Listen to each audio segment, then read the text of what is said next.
Hello दोस्तों, आज के वीडियो में लॉ ग्रेजुएट्स के लिए भारत सरकार की मिनी रत्न कंपनी इंडियन ऑयल में निकली लॉ ऑफिसर्स की लेटेस्ट वैकेंसीज के बारे में कंप्लीट इन्फॉर्मेशन देंगे। तो दोस्तों, ऐसी ही लॉ रिलेटेड यूजफुल वीडियोज को पाने के लिए जल्दी से वीडियो को लाइक और चैनल को सब्सक्राइब कर लीजिए। तो चलिए आज का वीडियो स्टार्ट करते हैं।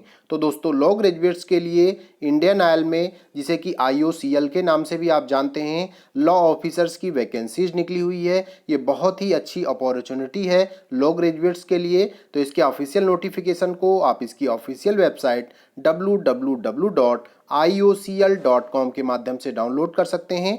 और इस वेबसाइट में जाने के बाद इसके करियर सेक्शन में जाना होगा, जहां पर सबसे ऊपर आपको मिल जाएगा recruitment of experienced law officers in Indian oil corporation limited. यहाँ पर आपको नोटिफिकेशन भी मिल जाएगा और ऑनलाइन अप्लाई करने का लिंक भी मिल जाएगा। इसके अतिरिक्त आपको ये लिंक हम आपको वीडियो के डिस्क्रिप्शन में भी उपलब्ध करा देंगे, जिससे कि डायरेक्टली वहाँ से जाकर के आप नोटिफिकेशन को प्राप्त कर पाएंगे। तो चलिए इसके बारे में थोड़ा डिटेल से जान लेते हैं।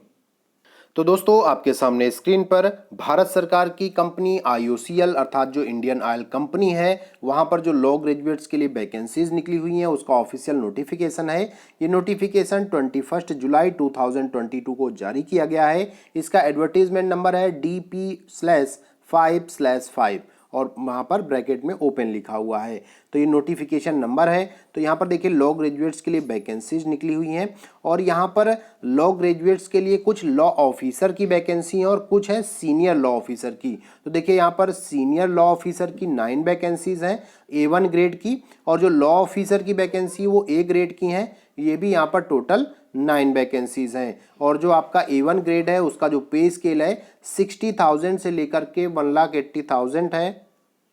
लॉ ऑफिसर की वैकेंसी के लिए A ग्रेड की पे स्केल मिलेगा आपको, और वो है 50,000 से लेकर के 1,60,000 का। इसकी भी टोटल 9 वैकेंसीज हैं।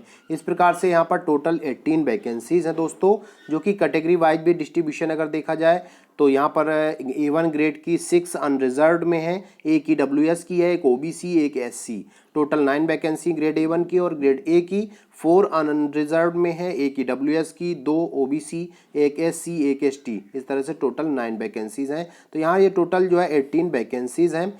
अब बात कर लेते हैं एलिजिबिलिटी क्राइटेरिया की। तो देखिए दोस्तों, यहाँ पर जो क्वालिफाइंग डिग्री आपके पास होनी चाहिए तो वो लॉ डिग्री होनी चाहिए, BCI अप्रूव्ड इंस्टीट्यूट या फिर यूनिवर्सिटी से। आपकी 3 ईयर की लॉ डिग्री हो या फिर 5 ईयर की इंटीग्रेटेड लॉ डिग्री है, दोनों यहाँ पर वैलिड हैं।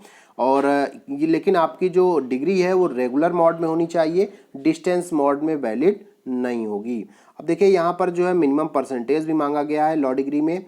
तो यदि आप जनरल, EWS या OBC से आते हैं तो आपके ग्रेजुएशन में 60% होने चाहिए और LLB में 60% होने चाहिए। मींस ग्रेजुएशन और LLB दोनों में 60% अलग अलग होने चाहिए, तब यहाँ पर आप एलिजिबल हैं।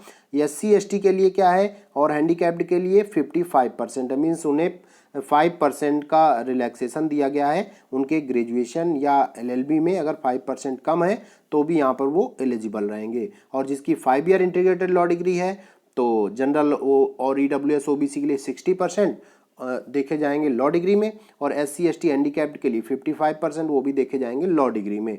मीन्स जो इंटरमीडिएट है उसमें देखा नहीं जाएगा।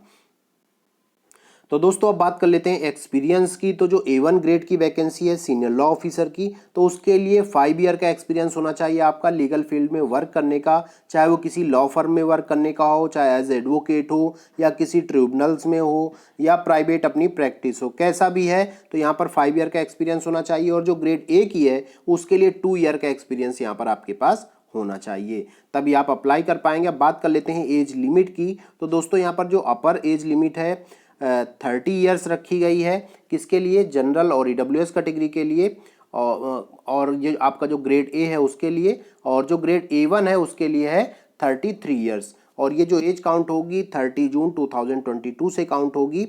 और यहाँ पर जो रिजर्व कैटेगरी के कैंडिडेट्स हैं तो उनको भारत सरकार के जो रूल्स हैं उसके अनुसार जो एज रिलैक्सेशन मिलता है वो एज रिलैक्सेशन यहाँ पर आपको मिलेगा। तो दोस्तों, इसके साथ साथ यहाँ पर जो आपकी मेरिट लिस्ट लास्ट में बनेगी, तो जो मार्क्स आपको क्लैट एग्जामिनेशन आपने दिए होंगे उसके आधार पर, और जो GD होगा और पर्सनल इंटरव्यू, इनके आधार पर जो है फाइनल मेरिट लिस्ट तैयार होगी। एप्लीकेशन फ़ीस कोई नहीं है, पूरी तरह फ्री है। और इसके लिए अब बात कर लेते हैं कि अप्लाई कैसे करेंगे। तो इसके लिए आपको ऑनलाइन फॉर्म अप्लाई करना होगा और जो ऑनलाइन फॉर्म है उसी में आपको सारी जो डिटेल्स हैं उन्हें फिलअप करनी होंगी और सारी डिटेल्स फिलअप करके अलग से जो है कोई इन्फॉर्मेशन नहीं देनी है, ऑनलाइन सबमिट कर देना है, कहीं भेजना नहीं है। बहुत बहुत धन्यवाद।